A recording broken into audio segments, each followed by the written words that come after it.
Welcome to the Sports Scouting Report podcast with Lee Brecheen. 2, 1. Hey, everyone. You're listening to the Sports Scouting Report. I'm your host, Lee Brecheen, and our guest today is Mike Suggs, one of the all-time great coaches in the Shreveport area, recently retired with Byrd High School, C.E. Byrd, as they call it. I'll say Byrd, C.E. Byrd High School. 31 years at Byrd High School total, 35 years in the Shreveport area coaching. Unbelievable time, but thank you, Mike, for taking the time. You're actually at Byrd now, still teaching, and through May before you're technically retired, but thanks for joining us, Coach. Oh, glad to be here, Lee. Appreciate everything y'all do. I remember when I met you in 96, I was trying to meet some coaches in the area. It might have been as early as 91, and I was going down there, and I knew David Woodley went to Byrd back in the day, the late David Woodley with LSU, and I knew that Sam Nader was an LSU graduate. Everybody loves Sam, and Lifford Hobley and a lot of great players to come out of there. But meeting you years ago, over 25, 28 years ago, you have done a job that, a lot of people don't stay at one job more than 10 years. You see that now in coaching. You don't see someone stay 5 years, and you being at Byrd 31 years, that's incredible, Coach. You're like me with this magazine, but you have coached kids of the people you coached before, second generation. That's how long you've been at Byrd. Yes, that was a big surprise. You start figuring you're getting old. When first time you figured is when you start coaching. The first kid comes through and says that my daddy went to school with you. Yeah. Wow.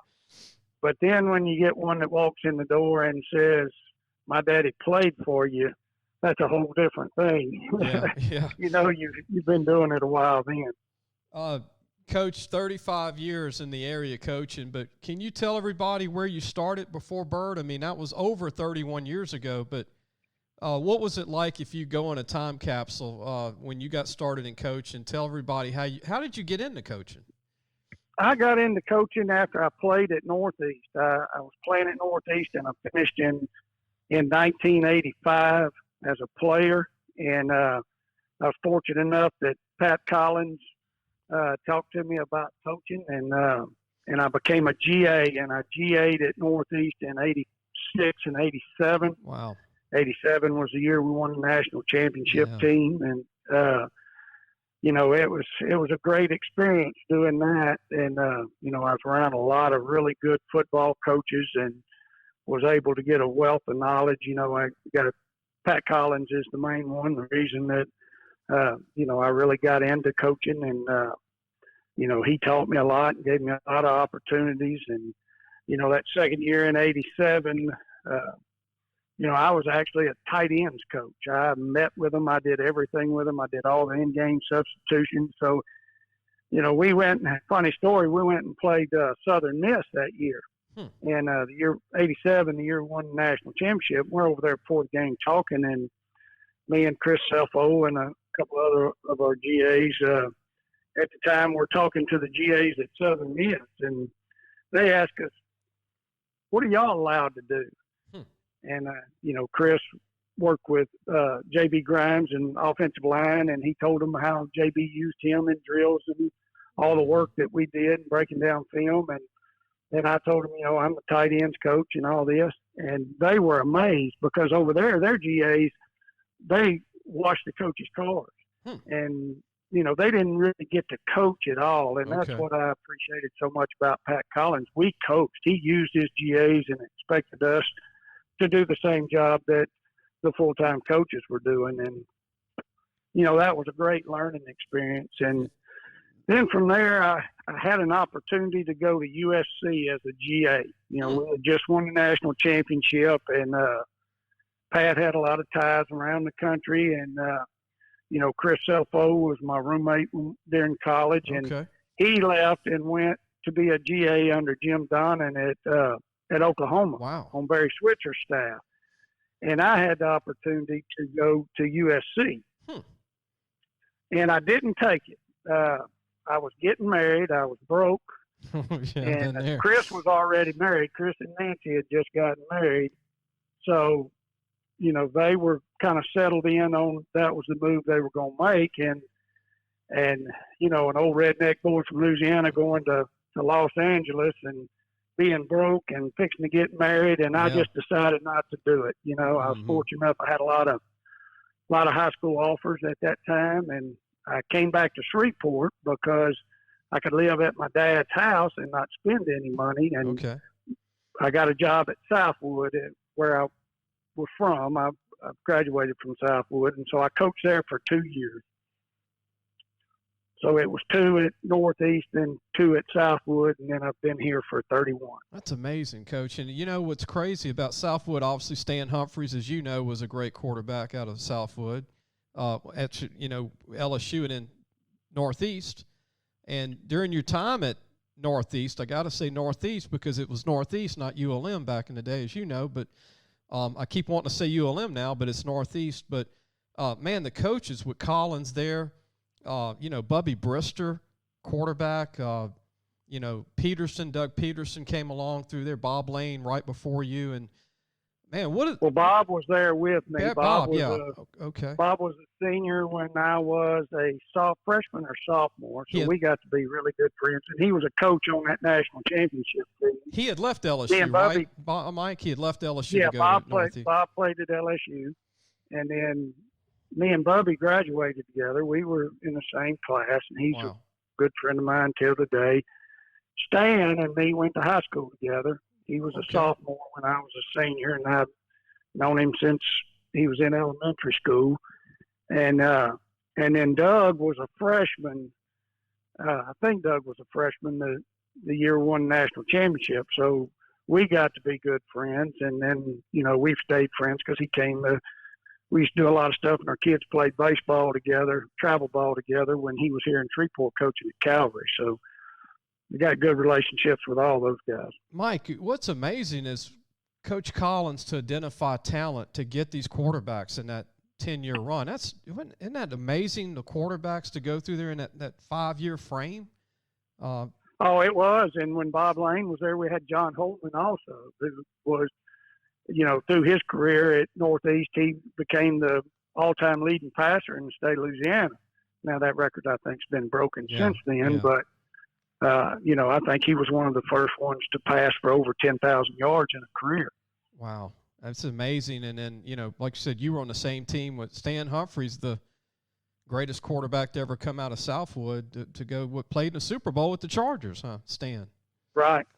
Amazing. The stars were aligned, Mike, in the beginning to be around. And I really love that story because, like you said, a lot of grad assistants, they're making coffee and they're washing cars. Like you said, they're not actually on the headset and coaching. And that speaks volumes of Coach Collins and what he did with his guys, you being one of the young assistants with him, grad assistants. Coach, we're going to take a break, come back with more Mike Suggs from Byrd High School, I'm going to talk about fishing later in the show. I know Mike likes to fish, and talk about some of the former players that I liked watching that he coached over the years, like Richard Carthen that went to Tulane, and also Ornez Battle, to name a couple. And then also the past couple of state championship games he's been in the last few years with Byrd High School. We'll be right back. Listen, whatever you're driving right now, Tommy Harvey wants it. Bring it in to Harvey Subaru, Lexus of Shreveport, Bossier City, or John Harvey Toyota. They're paying big bucks for all trades right now. They'll cut you a check right there. Tell them Lee sent you. Welcome back. You're listening to the Sports Scouting Report. Our guest today is Mike Suggs, one of the all-time great coaches. Recently announced his retirement from football, still teaching through May at one of the best academic schools. I want to mention that, Mike. C.E. Byrd High School is not just an athletic school for soccer and tennis and football and basketball, baseball, but a phenomenal school with academics. I've always noticed your kids are very, very good in the classroom. Most of the kids are 3.0 GPAs. There's a lot of 24, 27, 30 ACTs that come out of Byrd, and that's incredible. Just for the staff and faculty at Byrd, one of the top schools in the state. Yeah, it has been year in and year out for I mean, all 31 years I've been here, that's everybody understands when they come in here that comes first. That comes ahead of athletics. Every coach knows that. Every teacher knows that. Every student and every parent knows that. And it is a tremendous academic school. I mean, one of the greatest things I've heard about it. This is quite a few years back, and the principal had gotten in a bunch of reports, college reports, and they get all year. And he said, "Look at this one." And I looked, and it was a report. It was a national report on the class from 2 years before. It was a college report. And it said that 323 kids out of Byrd went to college out of that class. Wow. That year. And 311 are in good standing still. Whoa, that's and tough. I thought that was an amazing stat. That's an amazing. I mean, good. Wow. Yeah, I mean, that means they're carrying that 3.0 to 4.0 in the college. 311. Man. And how successful they were being in college. And I think that speaks volumes about the education.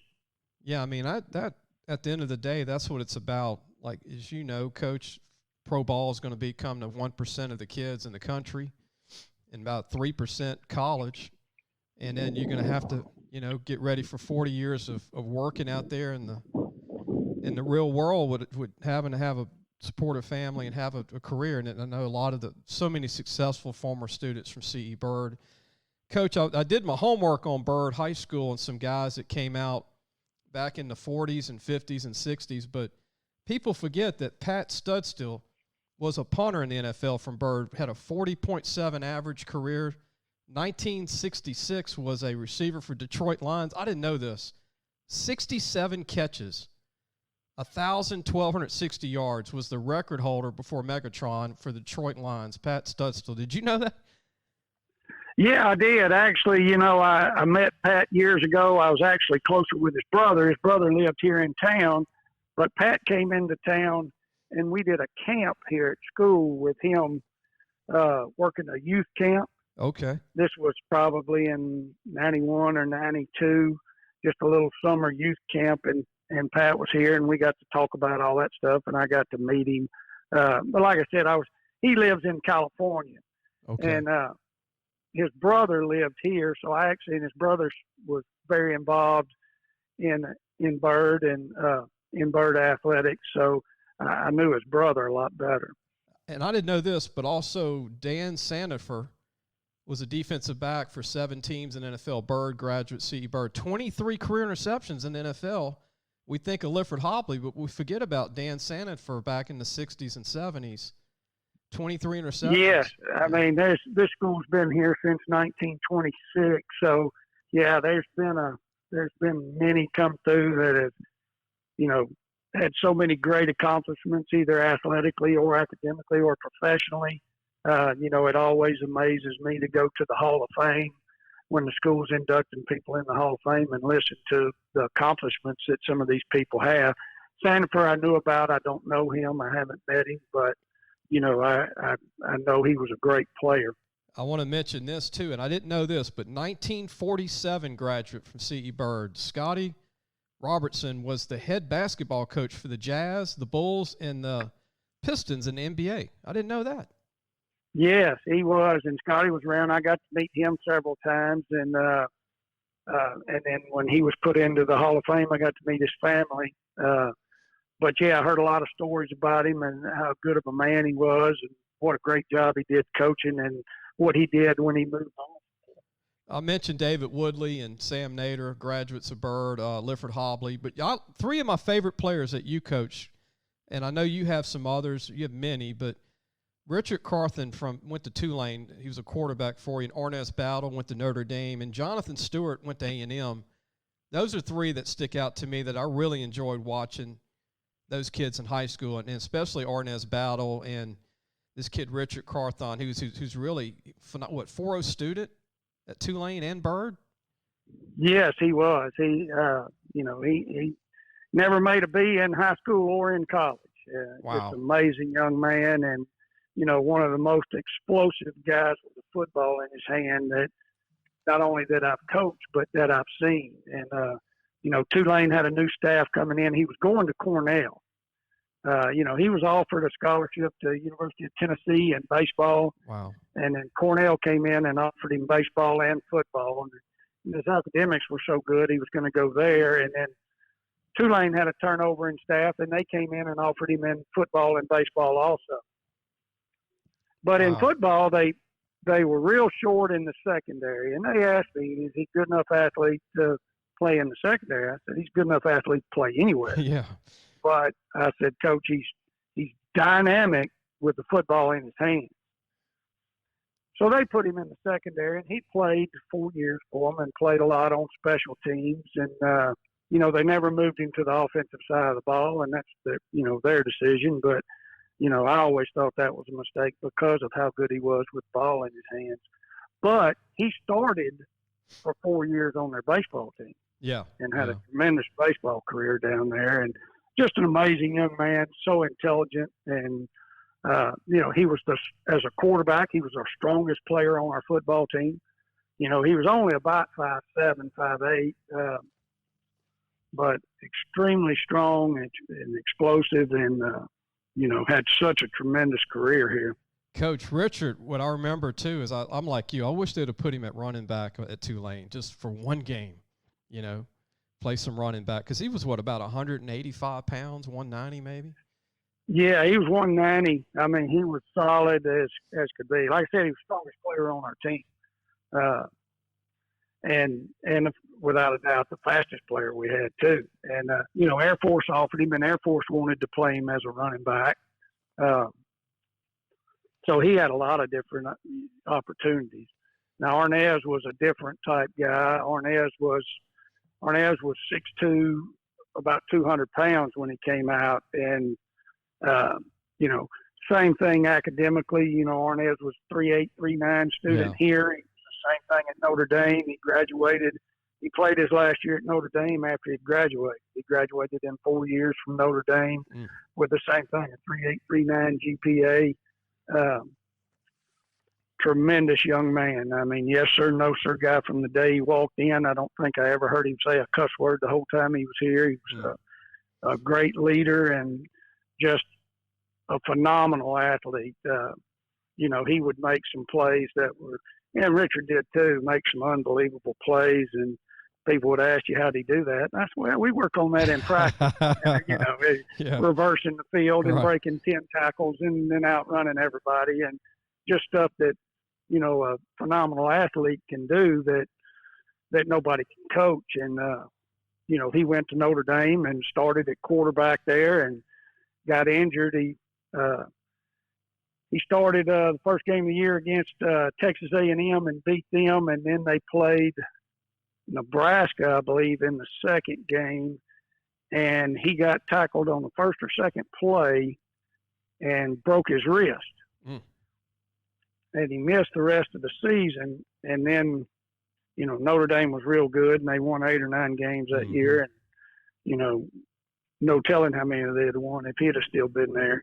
Yeah. Anyhow, then they came in and said they wanted to keep the guy they had at quarterback, move him to receiver. So, and it worked out well because he played 9 years in the NFL as a receiver for the 49ers, and then 7 for the 49ers, and then I think 2 for the Steelers. Before we take a break, I want to mention one more famous ex-C.E. Byrd graduate fought in World War II, Leo Arnold Byrd, but it's B-I-R-D, not B-Y-R-D, was a punter quarterback for LSU, fought in World War II as a pilot, actually was on the same carrier as George Bush Sr., averaged 43.2 yards a punt in 1939 for LSU. Was coached by Bernie Moore at LSU. That's a name way back, huh, Coach Suggs? Leo Arnold Byrd? I mean, that may be even a new one on me. There's so many of them, and I've been fortunate enough to meet a lot of them, to meet a lot of the guys. We did a celebration for the 1949 state championship team, and I got to meet and talk to quite a few of those guys. And, like you said, the school's been around so long, and there has been some amazing people through these halls. I want to mention, and I dug this up, Coach. I cheated. I Googled and just was studying history, but this is something I didn't know. This is crazy for people listening. In 1939, Leo Arnold Byrd was on the team at LSU. They were the first college football team in the South to travel to a game by airplane. They went to Boston to play Holy Cross. That was the first airplane ride for a college team in the South. Pretty neat, huh?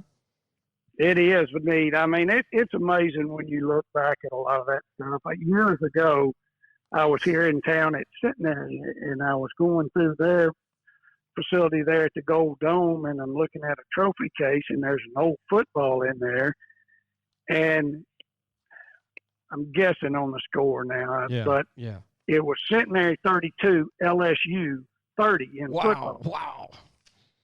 Centenary College, it doesn't have football anymore and hadn't for years. At some point, played LSU and beat them in football. That's crazy, isn't it? Way back when. And, I would have never even knew Centenary had football. I didn't either. Yeah. I'm glad you mentioned that, Coach. You can find out, you look back at a lot of this old stuff, and you can find out some amazing things and some amazing people and some accomplishments that they've made and some things that they did that were so innovative at the time that they're still being done now. Yeah. Coach, we're going to take a break. When we come back, I want to get your thoughts. We lost a great Hall of Fame coach this week in Kenny Guillot. I want to get your thoughts on Coach Guillot. Parkview Baptist won several state titles, and talk about Kenny, and also mention some fishing and some guys that you coached this past year that signed, and some guys coming back that I know you're not going to be their coach this coming year, but you can talk about some of these guys that they got a chance to be really good again at Byrd. And we'll be right back. I got some LSU scoop at the end with some recruiting on a kid out of Miami, big 6'6" tackle that LSU's bringing in for a visit, and I'll tell you why they're getting this kid for a visit. We'll be right back. Looking for a used car? Harvey Autos has 3 dealerships, which means 3 times the used vehicles. They've got everything from fuel-efficient compacts to luxury models, even hybrids, and certified pre-owned with a warranty.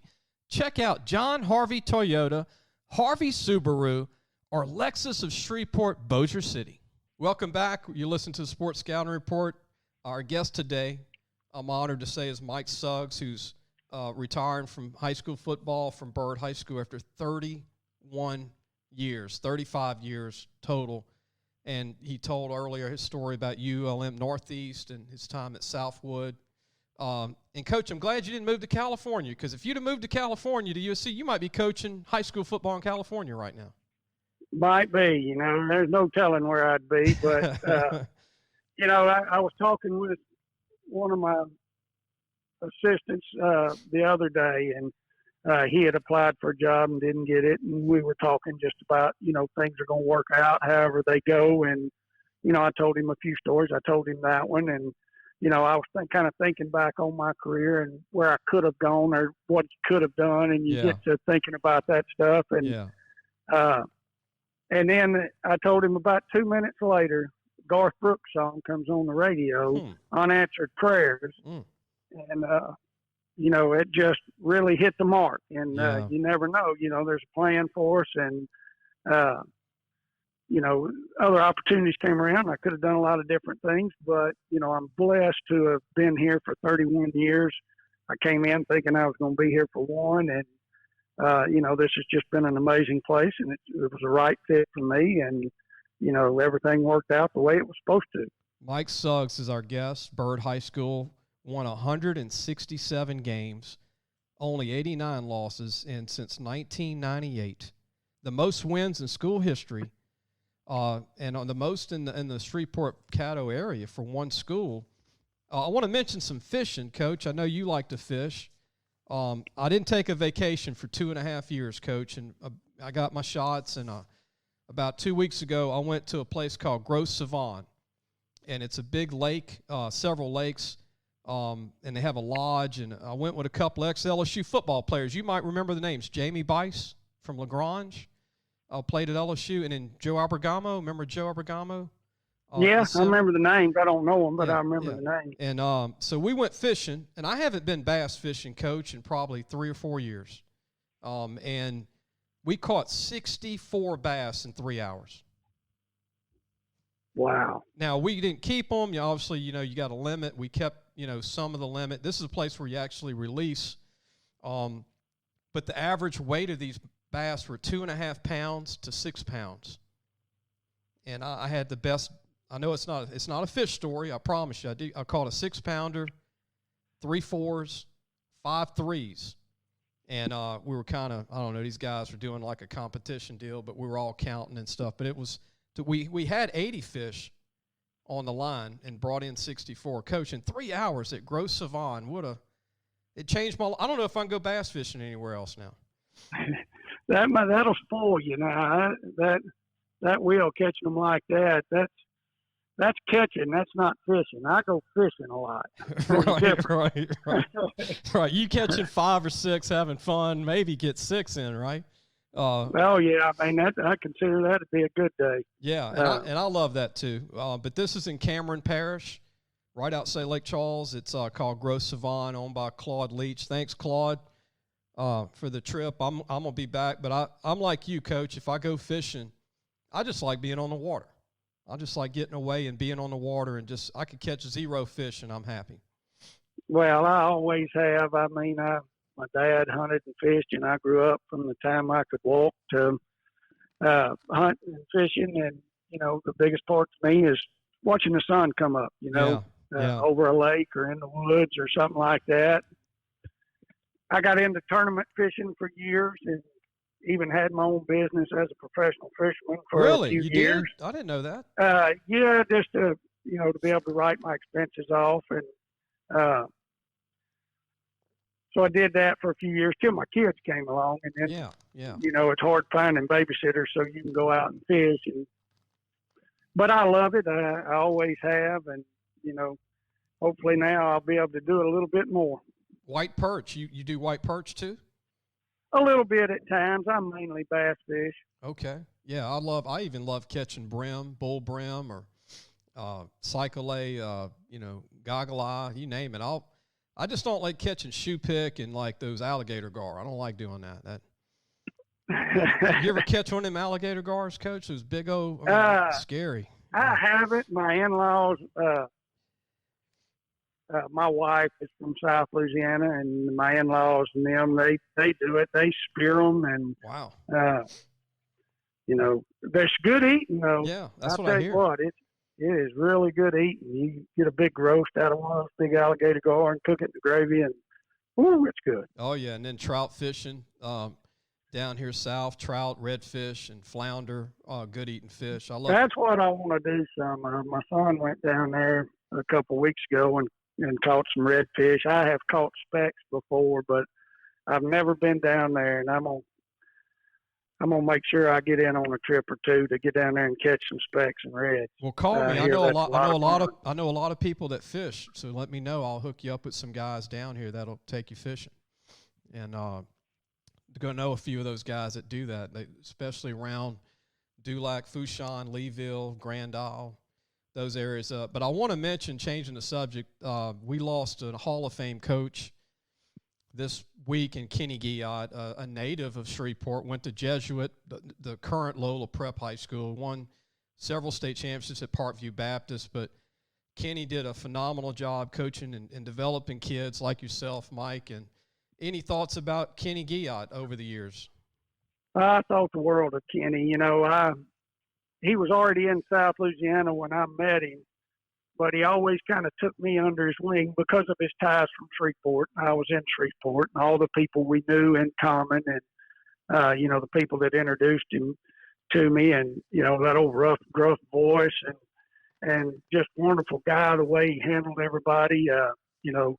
He used to meet with me some. I went down and met with him. I sent coaches down to meet with his staff, and he was, always so accommodating. And, I just thought the world of him. I thought the world of him as a man. And obviously everybody knows he did a great job as a coach. Yeah, condolences to his family, and we're going to miss him. we're losing too many great guys. But Kenny was, like I said, did a incredible job molding young men, and had some great teams at Parkview Baptist. I mean, they had some great teams.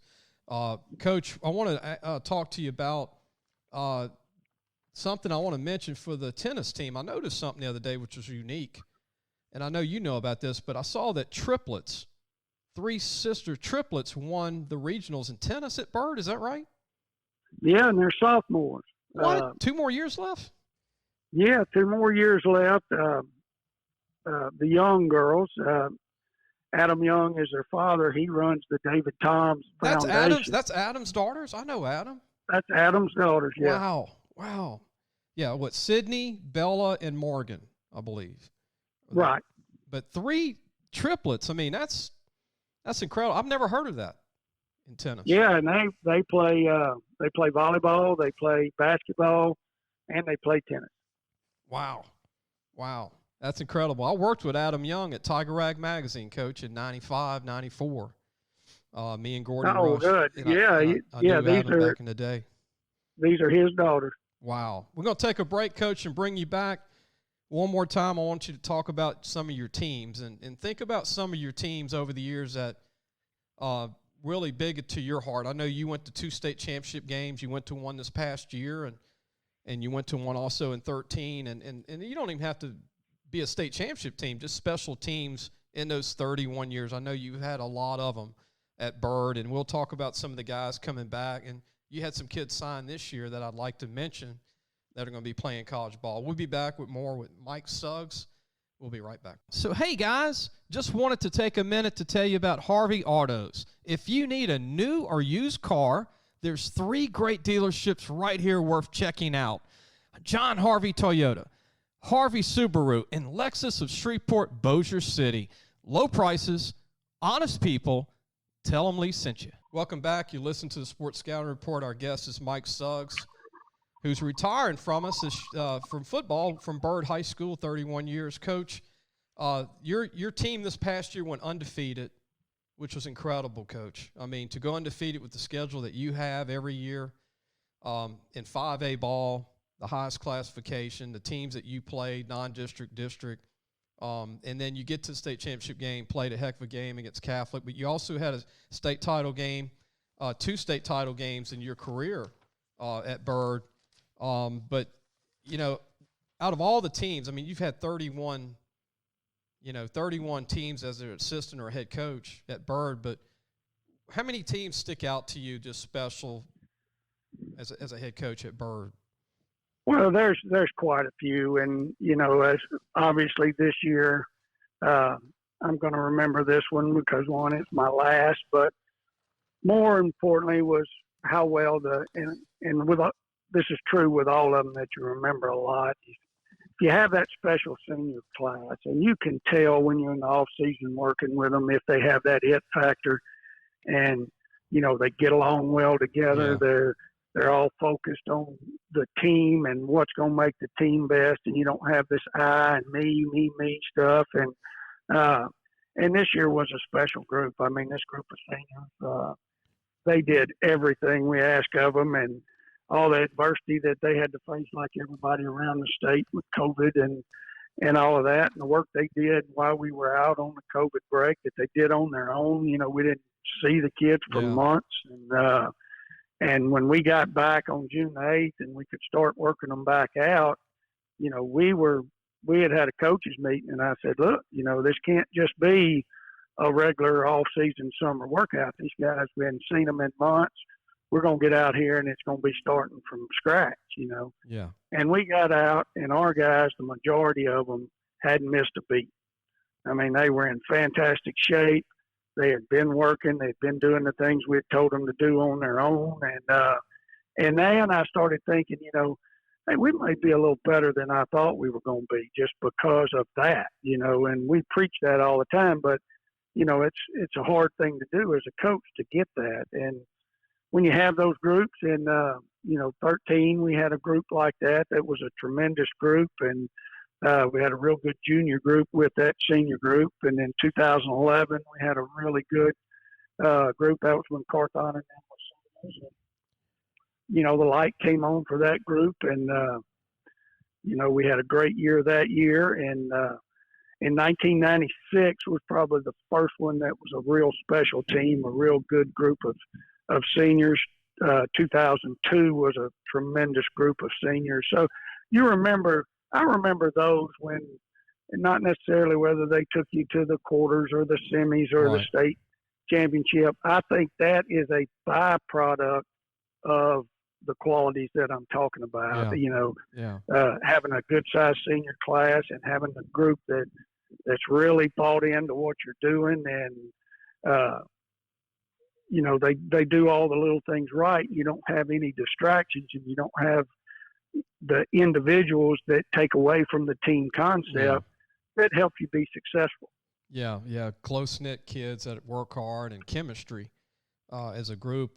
Coach, this past year you had a couple of kids sign going to Air Force. Vinzel Thompson, good to see one of your guys go to Air Force, a great school to play ball. Carson Bruno, one of your assistants' kids. Carson's going to Louisiana Tech, probably play offensive line. And you had a special group graduate. Some other guys might walk on and sign late. But and then this class coming back, you hand the baton off to one of your longtime assistants, Stacy Below. I mean, Stacy is going to be the new coach, filling some big shoes, filling your shoes. But what do you think of Stacy taking over, carrying the baton on to keep everything going well for Byrd? Well, I think the world of him. He's going to do a great job. He's been with me for 20 years. He played for me. He started coaching for me while he was still in college, and he would come and work with our freshmen as a CECP coach or as a student coach. And, then we hired him after he got out of college, and he's been with us ever since. So he has ties. Now he has kids here. His two kids are students at Byrd. They're juniors. And, Okay. So he has lifelong ties to Byrd High School. He's done a tremendous job as a defensive coordinator for me for years. He's organized. He's structured. He's going. There's no doubt in my mind he's going to do a fantastic job with this program. I want to mention kids. Just mention a bunch of players, and you can coach comment after. I'm just going to name them all. But guys coming back, which is a good nucleus that you and your staff built up. So there's a chance this team could be good next year, led by Mitchell Ramsey, running back, Logan Pons, an athlete, Paul Stevens, a running back, Wyatt McCullum, moving to the tight end, O-line, Sawyer Benson, Jack Partington, defensive end, Ryan Todd, Tyler Poland, DB, John Jordan, a DB, Jacob McClure, running back. It's a really good nucleus of kids coming back to compete again. There he is. I mean, we did lose a lot. A lot of those you mentioned played some for us and were in backup roles. We did lose 9 on offense and 8 on defense, 7 or 8 off defense. So, it's going to be tough, but, Ryan Todd is one you mentioned, John Jordan. Those were starters for us in the secondary, Tyler Poland in the secondary. So, they've got a chance to be good on the back end. The big thing is we lost everybody on the offensive and defensive lines. That's everybody in high school knows that's right. That's hard to replace if you don't have the guys in line coming back. Mitchell Ramsey, you mentioned, has been a starter for 2 years. He'll be a 3-year starter. He's a dynamic player. I think he can play college football. He's real deceptive with his speed. And has made, tremendous plays the last 2 years for us. And, I think he's been a running back for us. I think he's a slot receiver in college. And, I hope he gets some opportunities to do that. But, I think he's a tremendous athlete. And so, they've got some guys coming back that have started. They got a lot of holes to fill, and, it's going to be challenging for them. But, they've got a good staff, and Coach Blue's going to do a great job, and I think they're going to be fine. And, Coach, I got a young quarterback that stepped in with an injury to Logan Pons. A young quarterback, very talented, coming back. I mean, I was as pleased with him, and, that's among many. When you retire, you have a lot of second thoughts, and, people talk about, when I've worked long enough to retire, I'm going to throw my keys down and run out the door. Well, when you've been somewhere as long as I have and put as much time in this place as you have, it wasn't very easy to set those keys down and do it. And one thing is, Blake Lambert at quarterback as a sophomore, I enjoyed coaching him so much. And I told his dad the other day, that's one thing I'm going to regret. I really would have looked forward to coaching him for 2 more years. I think he can be a special player. And the way he handled himself being thrown into that situation as a sophomore, and Logan got hurt in our scrimmage, and, he had to start, and then Logan came back and split time with him, and then Logan got hurt again, and that was a season-ending injury, and I hated that for Logan because he had worked so hard to get in there. But for a sophomore like Lake to step in and with that kind of pressure on him and the way he handled himself, and I just thought it was pretty special. It was pretty amazing for a sophomore to be able to step in that position, to be able to handle all that and win all those games for us. Yeah, it was an incredible year for you, undefeated during the season. Coach, I want to mention some scoop. You might find this interesting. LSU is bringing in an offensive tackle from Florida in June when hopefully June everything will open up with this COVID, that kids can visit campuses again. But his name is Julian Ormela. He's from Miami, Columbus, Florida, 6'6", 300 pounds, runs a 4.8, very mean, high technique, great high IQ of the game. The reason they're getting a visit from this kid is that he was a teammate at St. Thomas Aquinas 2 years ago with 2 LSU offensive linemen, current LSU offensive linemen, Marlon Martinez and Marcus Dummerville. So he was one of 3 starters.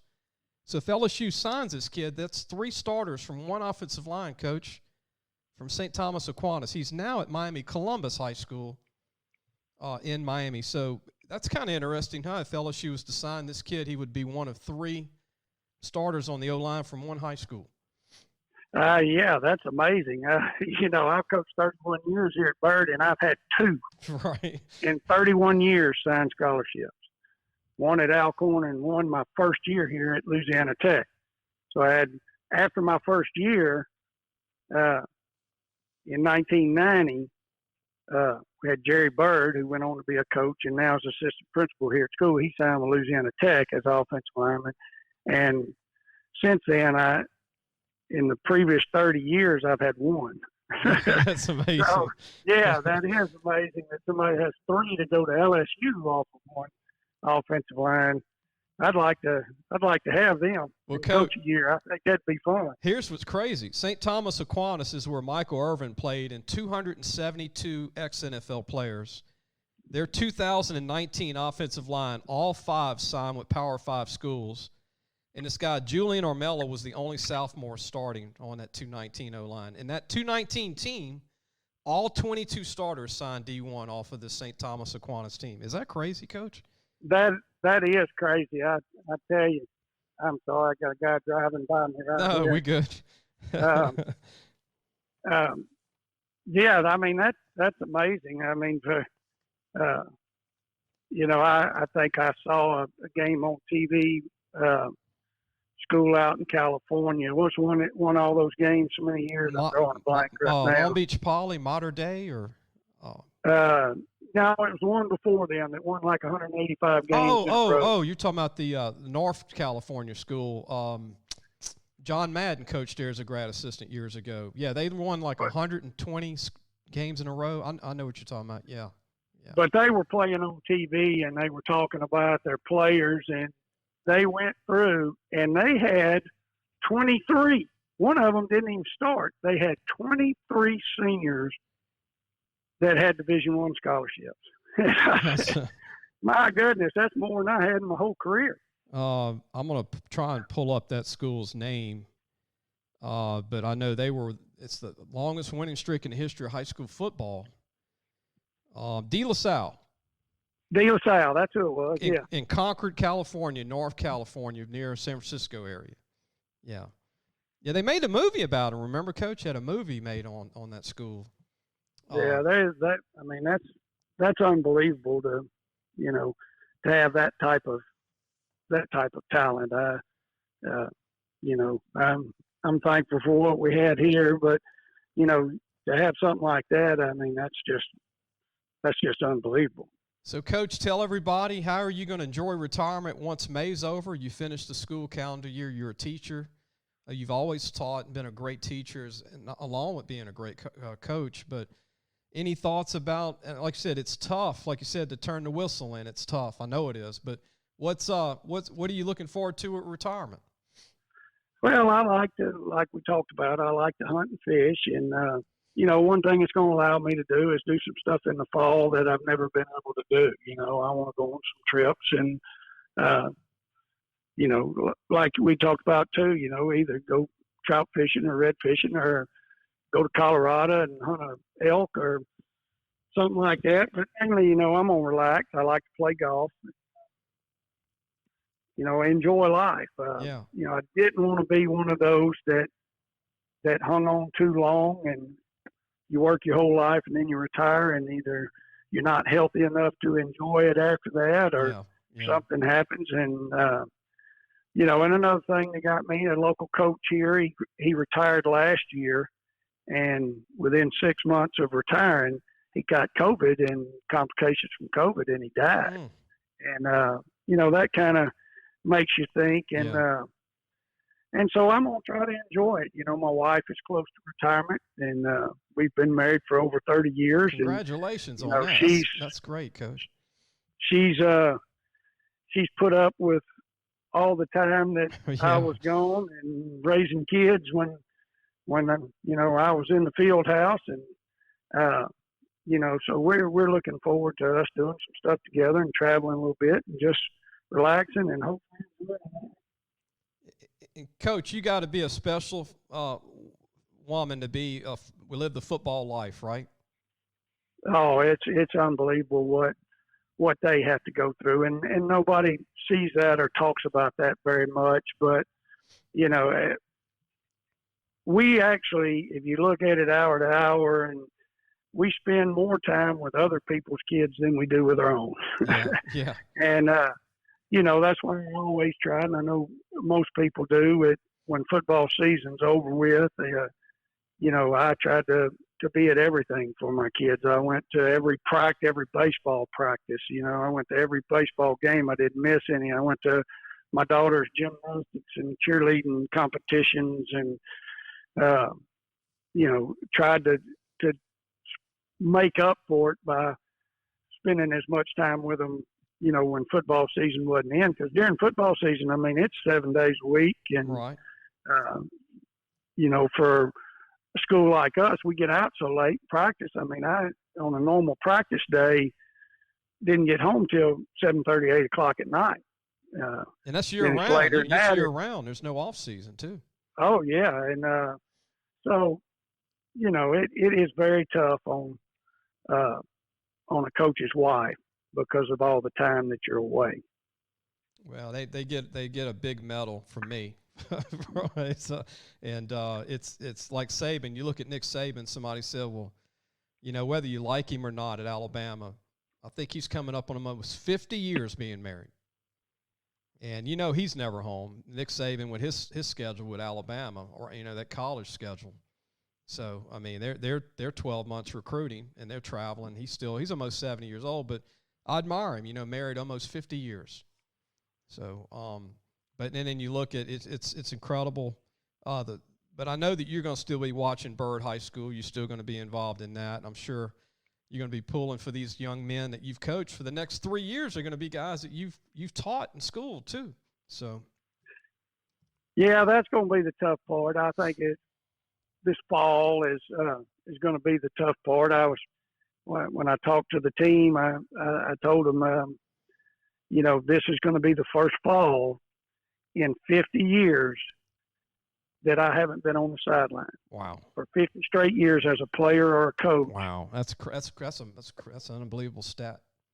I've been on the sideline in the fall in football season, and so this will be the first one without it. And I know in the fall it's going to be tough, but I know the guys that are going to be here is going to do a great job, and I'm going to enjoy watching them and watching other people play, and these other guys in the profession that do a great job. I love to watch them play, and I'm going to keep up with everybody and watch games. I love going out watching the game. I love the sport, and that's not going to change. Coach, thank you for everything that you've done for us in 35 years. When I met you back in the early 90s, being from Baton Rouge, traveling to Shreveport a lot, and appreciate everything, your professionalism, your attention to detail, and the way you went about doing things is old school. I'm old school, and I've always respected you. I've always respected the way you do things, and you've always been serious about the academic end and not just football. And that's what I really liked about you, is that you're not just football. You're the whole package with these kids. Well, I appreciate it, Lee. I appreciate you saying that, and I appreciate you and what y'all do down there. I mean, there's not enough people these days that promote high school athletics and high school athletes and high school programs.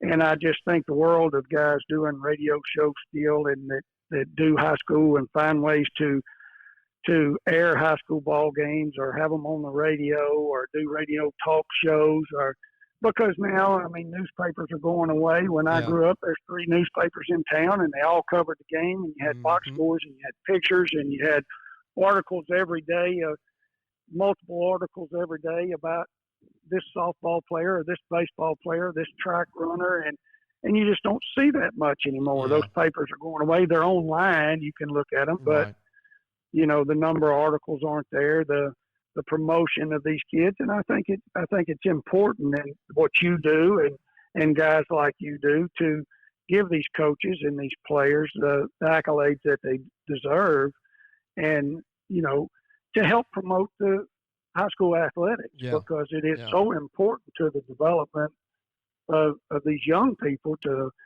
especially even more so now than ever, to make sure they're involved in something and doing something, and to have people promoting it to where they get some type of praise for being involved, or they can read about other people that may inspire them to get involved, is very important. So we all appreciate guys like you and the job you do, and all the guys that do radio shows and TV shows that promote high school athletics, and there needs to be a lot more of it.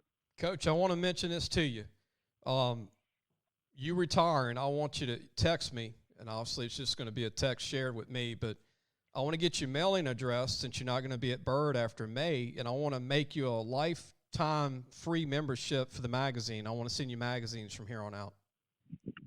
Well, thank you. I appreciate that. I always enjoyed your magazine and looking at it, reading about all the guys around the state and all the programs and kind of expectations for the season and all the information you put in there.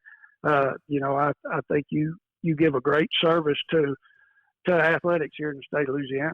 Coach, this will be 25 years with the magazine. We'll come out with our 25th preview in September, and we're going to mail you a copy. We'll mail it to your house. Just, send it to me.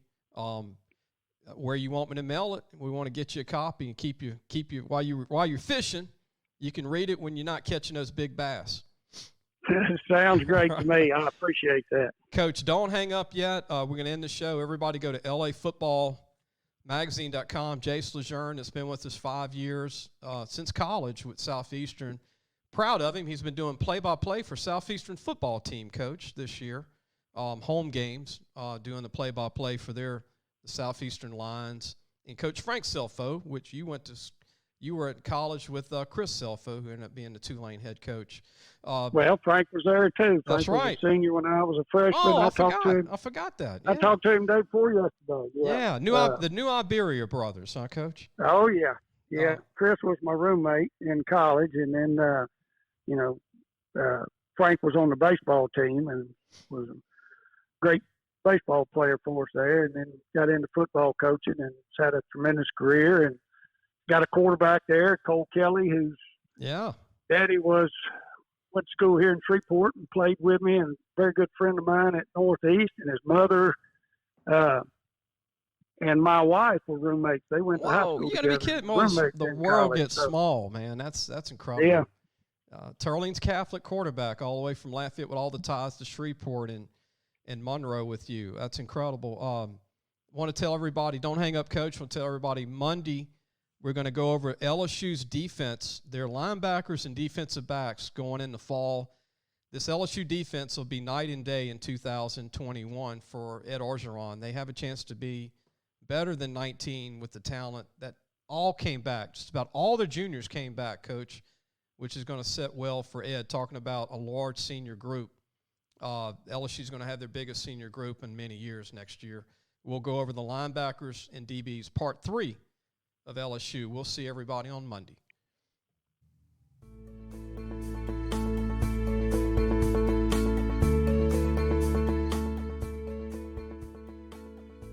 Thanks for listening to the Sports Scouting Report podcast with Lee Brecheen.